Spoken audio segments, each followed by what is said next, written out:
लाले न छोड़ी लमका हमें रोजाली है फटल का में लाले न छोड़ी लमका हमें रोजाली है फटल का में नहीं दुखाई तबे नहीं बुझाई तब छोड़ी तो हरने चल का हमें लाले न छोड़ी लमका हमें रोजाली है फटल का हमें लाले न छोड़ी लमका हमें रोजाली है फटल का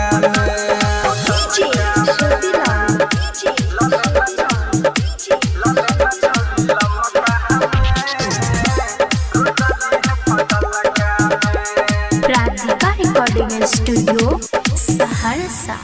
भूली है न बात छोड़ी करी है काम गे देहिया में मिला लो खूब आराम गे भूली है न बात छोड़ी करी है काम गे देहिया में मिला लो खूब आराम गे चटई है खूबे चटई है खूब कटल का हमें रोजाली है फटल का में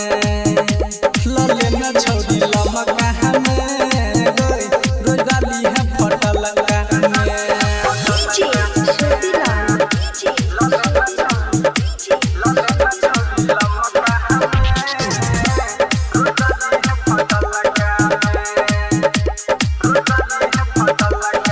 करी है न मना छोड़ी तोरे धान गे छोड़ी है न जब तक भरत मन गे